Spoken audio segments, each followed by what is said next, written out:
Jaisalmer, la cité d'or se dresse au-dessus du désert, perdue à l'extrême ouest de l'Inde. La forteresse n'a pas bougé depuis le Moyen-Âge.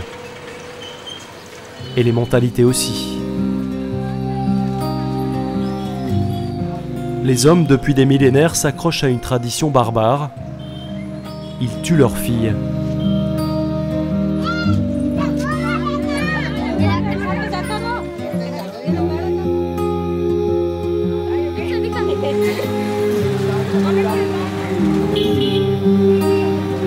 Saroj a 11 ans et c'est une rescapée. Sa mère s'est battue pour la garder et son père heureusement a suivi. Mais il y a eu un prix à payer pour ne pas avoir respecté la tradition.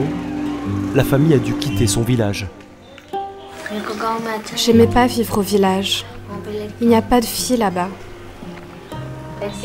En fait, il n'y avait qu'une fille. Du coup, moi, j'avais qu'une amie. Le reste, c'est que des garçons.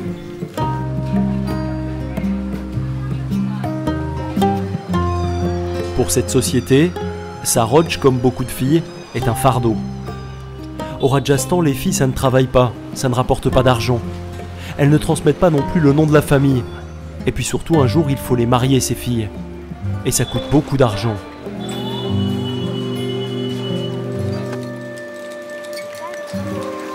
Champa a donné 4 fois la vie. À Saroj, donc, à son petit frère Rajiv, mais aussi à 2 autres filles qu'elle n'a pas eu la force de sauver. Quand tu as eu ta première fille, tu as dû la tuer toi-même? Je l'ai étouffée avec du sable. Tu as fait ça? C'est ma belle-mère qui m'a demandé ça. Elle t'a dit de le faire? Mais tu as essayé de refuser, de lui dire non? Non. Tu as juste fait ce qu'elle te disait. Je n'ai pas refusé, parce que c'est la tradition. On n'a pas le choix, il faut écouter.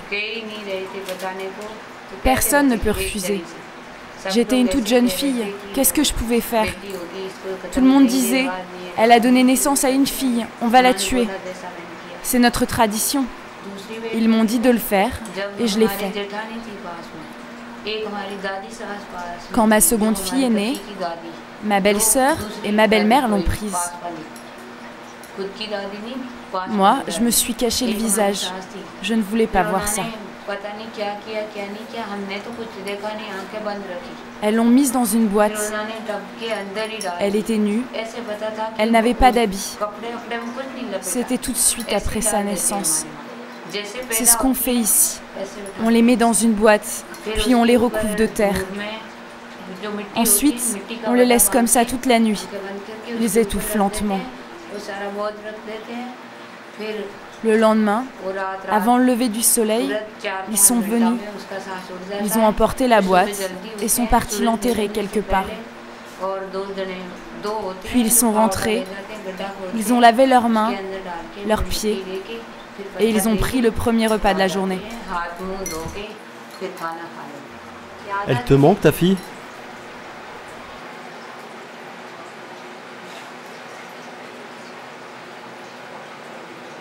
Continuer à vivre, mais à quel prix? Il y a les fantômes qui hantent l'esprit de Champa, et puis la culpabilité qui ronge celui de Saroj. Celle d'être là, alors que ses sœurs n'ont plus aucune chance.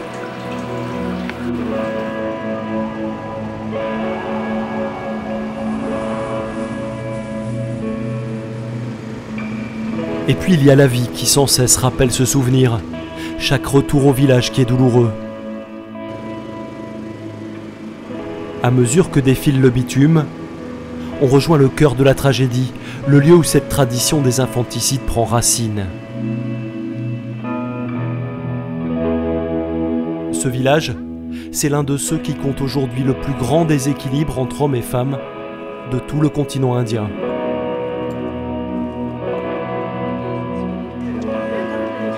À Pitla, on est au bout du monde. Et après l'école, il n'y a que des garçons pour jouer dans ces rues poussiéreuses.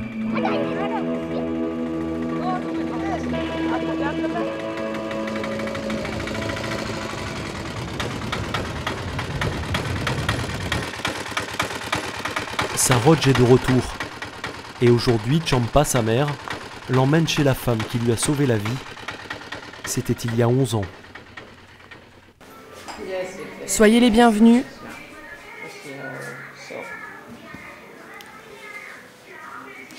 Allez, on y va. Gajendra est une figure connue dans tout le Rajasthan. C'est la première femme il y a 30 ans à avoir défié l'ordre établi, à s'être opposée à l'infanticide.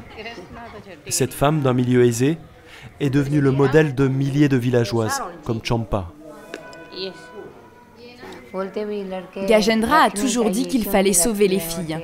Elle insiste, les filles doivent vivre. Mais les femmes du village n'écoutent pas ces paroles. Elle m'a expliqué que garder ma fille était juste. Ce sont des choses que je ne comprenais pas avant, mais dont je suis consciente aujourd'hui. C'est parce que j'ai passé beaucoup de temps avec elle.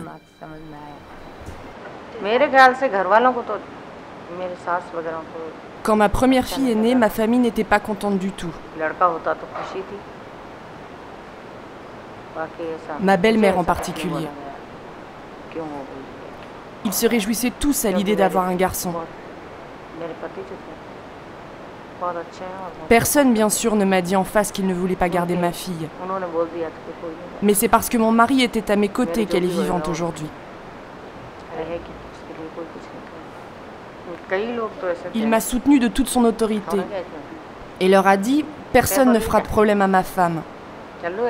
Les enfants qui naîtront ici dans cette maison, quel que soit leur sexe, ils vivront. » C'est là que mon combat a commencé. À partir de ce moment, des femmes du village sont venues me chercher régulièrement. Elles me disaient « Ma belle famille ne veut pas garder ma fille. Il faut que tu leur parles. Allez, viens. » Avec Gajendra, une toute petite révolution est en marche dans ces villages. Saroj, en tout cas, lui sera reconnaissante à jamais. Mais pour sa vie sauvée, combien d'autres encore continueront à être sacrifiés?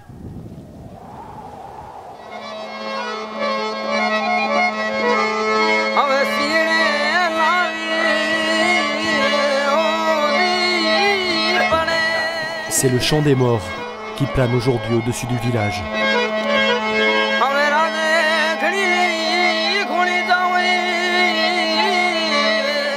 Chaque mois, on leur rend hommage. Chaque mois aussi, c'est ce jour que choisissent les hommes pour se réunir.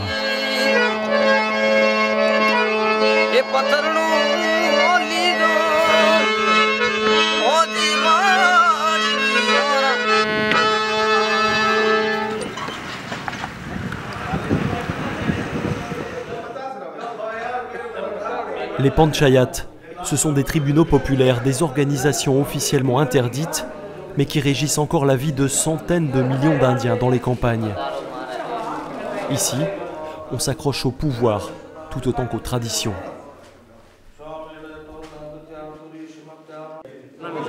Mon nom est Malabhushan, je suis un guerrier Rajput.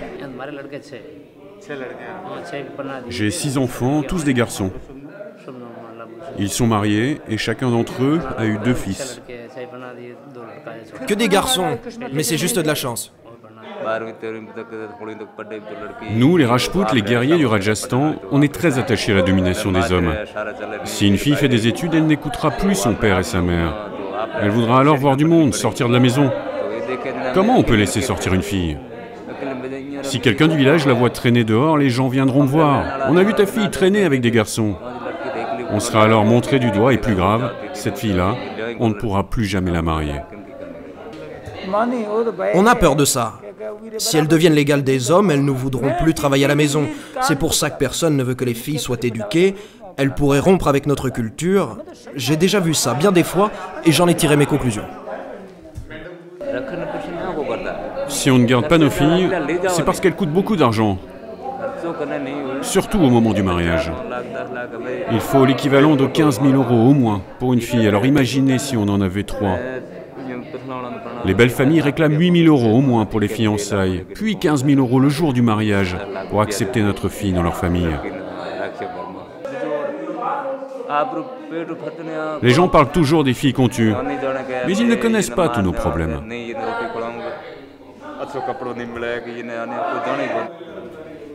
Sur ces terres, les hommes tiennent les mêmes discours depuis des siècles. Les traditions et les coutumes sont profondément ancrées. Personne ici ne veut parler directement des infanticides, mais ces hommes ont été élevés ainsi par leur père, et ces valeurs, ils les transmettront à leurs fils. Pas facile pour Gajendra de faire face à ce conservatisme. En 30 années, elle a bien sauvé quelques fillettes, mais elle sait que ce drame se poursuit dans beaucoup de maisons, à l'abri des regards. Vous voyez cette maison-là, juste en face? Eh bien, dans cette maison, ils ont tué au moins 6 ou 7 petites filles. Officiellement, aucune de leurs belles filles n'a donné naissance à une fille. Il n'y a que des garçons qui naissent chez eux. Venez, on s'en va.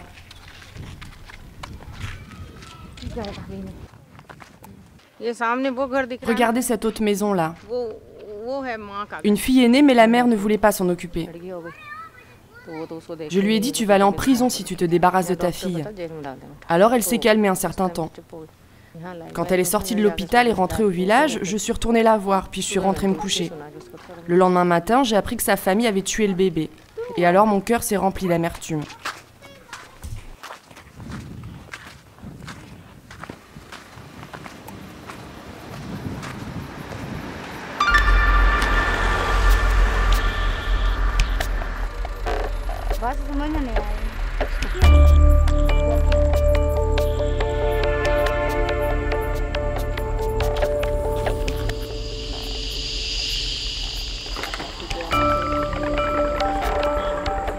Le cœur de Champa, lui, est rempli de crainte.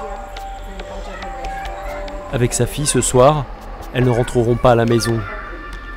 Champa nous a parlé sans l'autorisation de son mari et il est fou de rage. Elle va passer la nuit chez une amie en espérant que demain, la colère sera retombée. J'ai peur de mon mari. Ce n'est pas dans notre culture, dans nos traditions de parler comme ça. Mon mari va hurler. Je ne sais pas ce qu'il va me faire s'il me retrouve ce soir. Il va boire, et puis il va se mettre à ma recherche. Après, il va peut-être même me battre. Je ne sais pas. C'est notre vie, on ne pourra jamais quitter nos maris. Si on les quittait, ce serait un crime, on nous ferait passer pour des folles. Donc toute notre vie, on n'aura pas d'autre choix que de suivre nos maris. Peu importe ce qu'ils font, peu importe qu'ils aient raison ou tort, on est condamné à les suivre. Les hommes ne veulent pas que les choses changent. Ils veulent conserver leur position, leur autorité. Ils veulent continuer à décider de chaque chose.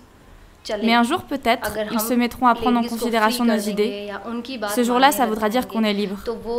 Alors on s'arrêtera de s'occuper de leur maison, on ne fera plus rien, et enfin ils auront perdu leur autorité et tous leurs droits.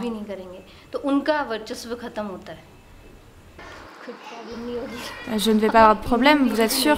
Sinon mon mari me tuerait.